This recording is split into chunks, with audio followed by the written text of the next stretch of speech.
The Medal of Honor is sponsored by Acuity Benefit Consulting. Acuity Benefit Consulting is owned and operated by Navy veteran Raymond Hahn. Ray at Acuity is educating veterans and transitioning service members on how to optimize their VA disability benefits. For more information, contact him at ray@acuitybenefitconsulting.com. Again, that's Ray at acuitybenefitconsulting.com.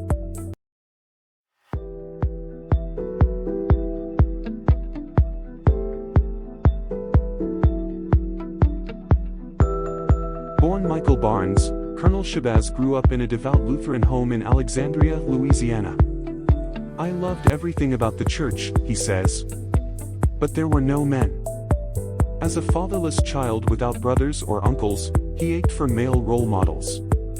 The only man who played a significant role in his young life was the family friend who molested him when he was 10. "That's when my story starts," he says. Filled with shame and self-loathing, Colonel Shabazz nearly failed out of high school. He says he squeaked into Jarvis Christian University in Hawkins, Texas, mainly because "God blessed me with this humongous body." Today he's about 6 feet 5 inches and 275 pounds, and he could play basketball. "Still, I hadn't dealt with what happened to me," he recalls, and he spent his college years picking fights and drinking himself to sleep. He says it was only a matter of time before his reckless bullying led to that bullet in his back.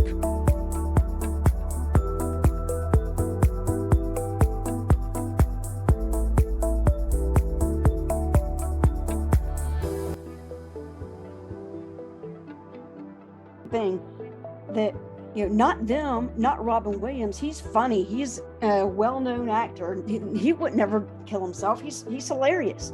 Oh, Twitch, he dances. He's got a DJ. He's really good. He's always energetic. He's always smiling. I'm like, come on, it's called a plastic face. We just because. Okay, so I would say that no better place to start than the beginning. So I guess maybe high school. Is that a good place to start, or do you want to go back to 10 years old, or how do you want to do it? Because it's your story. Yeah, I mean, my story begins at 10, honestly, because for then, even living in dysfunction and living in poverty, I was happy. And then the molestation happened at 10, of course, and then because of the molestation, I go into this hole and go into this shell. And nobody could figure it out. But, as I said before, my mom had enough problems, and I was aware enough to not put that on her plate. She was a single mom, 3 kids. I mean, literally worked all day. She put bars on the house so we couldn't get out, and nobody could come in, right? And so at 10 years old, being molested, sent a pretty smart kid into special education because I just kind of stopped talking and didn't trust anybody. Then you go from special education, 8th grade, failed in 9th, 10th. And just when I was getting back on my feet, you get into 12th grade, and I failed 12th grade. So had to go to summer school to graduate. And then because I got this huge body, humongous. I mean, it intimidates obviously a lot of folks. 6'5", 265 pounds. Really, the body of a NFL player or NBA player, and so it causes a lot of intimidation. But I got to go to college because of it. Not that I had the grades to go, but 20, 30 years ago, you're a big guy, they'll put you in college, put you in remedial classes. So went to college. I have a quick question. Sorry. And I'm just curious, as a 10-year-old, did you know what happened, and did you know that it was wrong, or was it just a thing that just didn't feel right, but you didn't know? No, I was, man, I tell you, I remember everything, and I can't believe I was that aware at 10. But like I said, I was a pretty smart kid. I was playing chess at like 8 years old, beating grown men. So I was always kind of a smart kid. So I knew exactly what was going on. But in that moment, I mean, this is a grown man. So you're like terrified. He's an authority figure in the church. And so he's a grown person. So it's like, what the heck is going on? And, looking back, he had groomed me, the whole time, very nice. And, buying me food and candy and, little secrets turned into that big secret. And I knew it was wrong. I wanted to scream and go tell my mom. But I just knew at that moment, my mom had so much going on. I mean, yeah, I know now, but then I still could see the pain. I mean, she moved us out of the ghetto into the suburbs where she was making $435 a month. Her rent was $335. I mean, I know that now, but back then I just knew she used to come in from work, and we would have these pork chops in the stove and roaches. I mean, littered with roaches. I mean, she didn't blink. She swiped the roaches off of them and ate it. And so I was like, looking at that, I was like, something ain't right about that, right? And so I could tell the pain. I could tell, the missing of how she even kind of talked to us, how she whipped. You could see the frustration. So anyway, I didn't want to add to that. And so I go to college. I'm a star athlete. But I'm drinking myself to sleep at night. Anybody who looked at me for more than 3 seconds, I mean, honestly, I beat the hell out of them. I mean, just because I didn't know whether I was a man or a woman. I grew up with women, then you're being molested, and you don't know why people are looking at you. So just fighting everywhere. And so after a couple of years, it came to a head. I went into a party on campus. And these guys jumped me, beat me with a shovel, shot me in the back. Almost lost my life that night. And then after that, after healing, I go back on campus because I say, I need to do right. I need to start my life. And everything relatively was going pretty good for the year. And then this guy comes back on campus and I'm in panic mode. Again, went to the coach, tell him what was going on. He said, you're being paranoid, so on and so forth, kind of dismissed me. And so I decided to take matters into my own hand. And I went to my friends. And of course, you go to those type of friends in my time, it's going to be a bad result. So one guy gave me a sawed-off shotgun. The other guy gave me a 45 pistol. And they told me to eliminate this kid because that's what men do, right? And so I'm like, oh my God, I'm gonna kill this kid. And as always, you got somebody in the wilderness. One guy I respected. He said, if you do that, you're gonna let your mom down, right? I'm sorry. Said you're gonna let your mom down, right? So thank God for him and the mention of my mom. I didn't kill that kid that night. I beat him pretty bad, got expelled from school, and went to Louisiana. Girlfriend got pregnant, so I decided it was time for me to grow up. So I decided to come in the military. The military is an absolutely great place, right? Finished basic training, went to my unit, and I mean, all hell broke loose. You're talking about 1991 and 1992. Before 92 end, I get 2 Article 15s, chapter paperwork in hand. And that's when I decided that, I'm a horrible father, either worse husband, I'm a drunk, can't accomplish anything. So I decided, I'd just be better off dead. Sounds like a great plan to me. So these kids and this woman would have somebody who is worthy of them. And so fortunate for me, in the wilderness again, there was one guy who decided that he was going to come and talk to me and, told me he believed in me. And he gave me an opportunity to do something with my life. And thankfully, thank God, I respected him enough to kind of take him up on that challenge, or this obviously wouldn't be happening. So I spend my life every day, all day, trying to find people like me. And how I do that is through the internet. I can tell you, as a senior leader and as a chaplain, as a colonel, people are not happy with that. They are absolutely not happy with that. And I don't want to be disrespectful. I don't want to be insubordinate.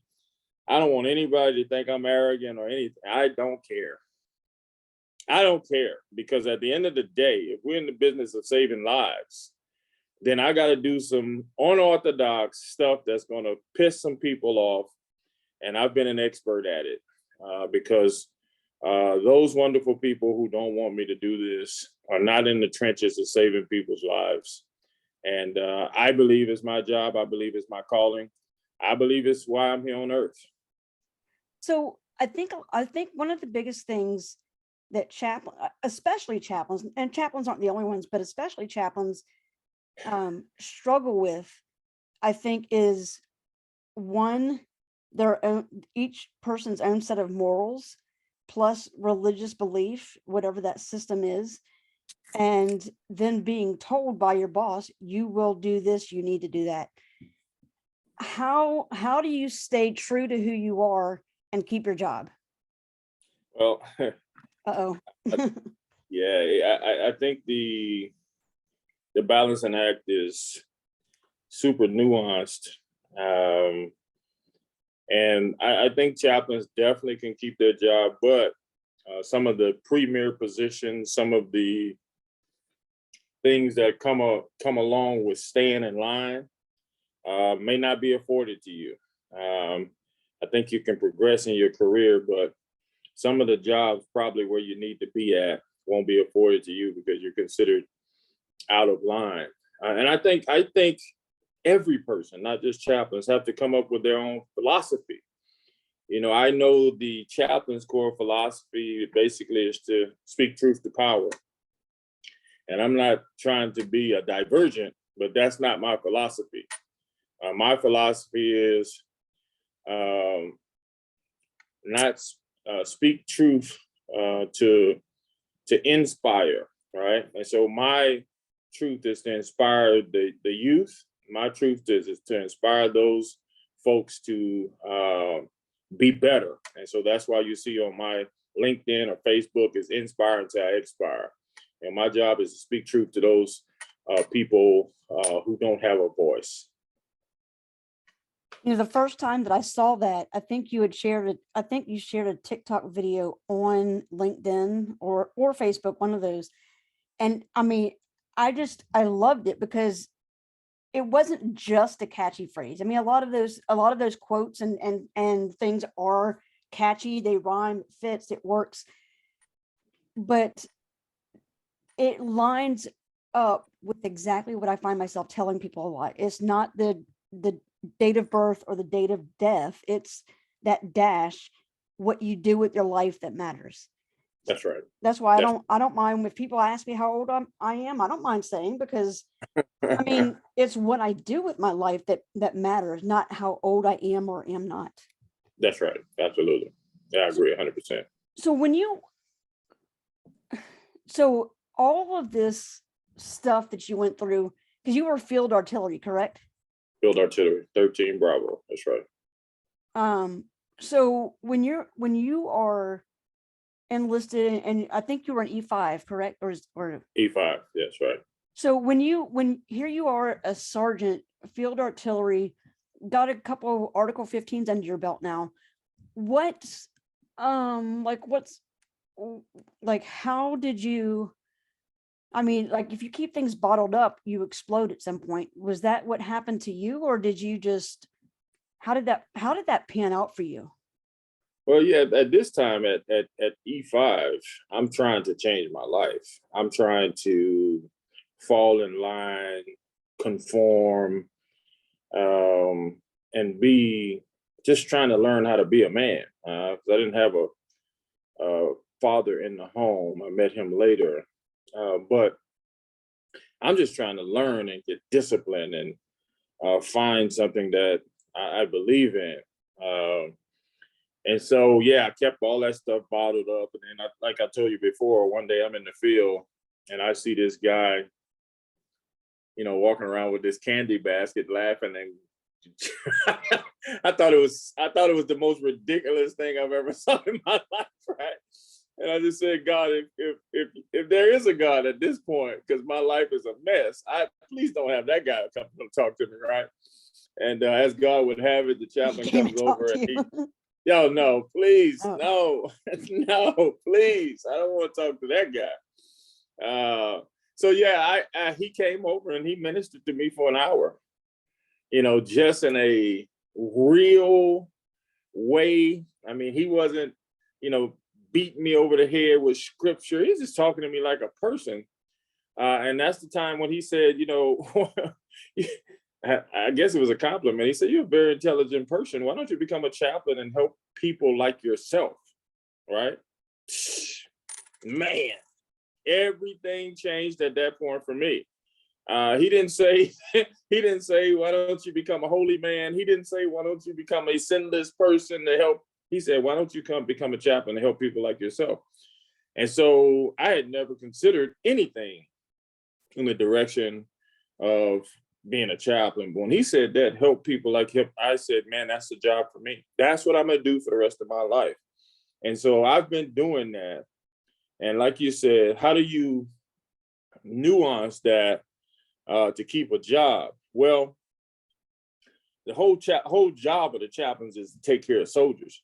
And so it's never really been a problem until now that, I'm a lieutenant colonel and then I become a colonel and, I'm on the internet. You're a senior leader now. Senior leaders don't act like this, right?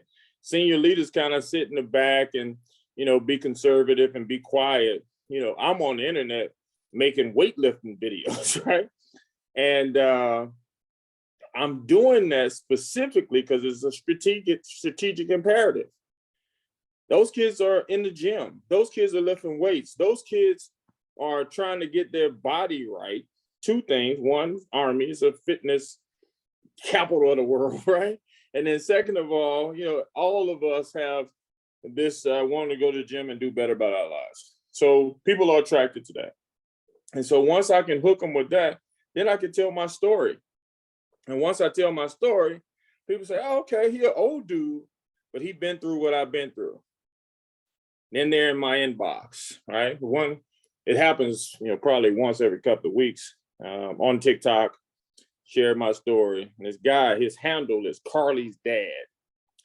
And he said, "I saw your video and I started not to watch it. I just started to go ahead and kill myself. I saw your video and I stopped killing myself." And so I pulled over to the side and him and I kind of cried together. And I said, "Man, thank God I shared that video because you're worth more than putting yourself in a grave." And, you have a chance to do that. I have a chance to do that quite often. But I can tell you, even though I'm helping people, it causes a lot of jealousy because everybody can't do what I'm doing. It takes a lot of courage. It takes a little personality, all right? And it takes ability to connect to people. But my story being as traumatic as it is, I think that's what connects to people. Oh my gosh. Where is CENTCOM saying amen? Because one, what you just said is the premise of this podcast, is that I don't care what anybody's background is. If you served, you have a story. You could have been a cook in the National Guard for 2 years and never deployed, or you could be a Navy SEAL in for 30 years. You got a story, and I want people to be able to share it, because I feel like the more you share your story, the more healing there is that comes your way and provides hope for the person that's listening to it. And I was talking to a fellow podcaster who retired as a Navy SEAL. And I told him that one of the questions that I ask everybody is, how do you define success? And once they give me their answer, because he and I were talking about success, and I told, and exactly what you just said, having an impact on our sphere of influence. And I made the comment to him, I said, but look, John, we have to be able to know that our lives, our podcasts, or whatever we're putting our hands to, we just have to believe that it is successful. And we may Sure. never get that phone call like you did.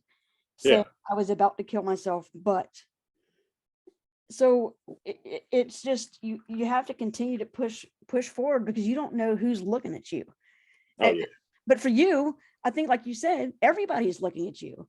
That's right. Because everybody's looking at you because, okay, we have this black chaplain, he's Muslim, he's, just every label that somebody wants to put on you.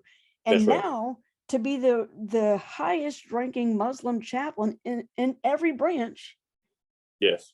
It's like people are going to look at you and just say, I'm waiting and I'm ready and waiting for him to fall.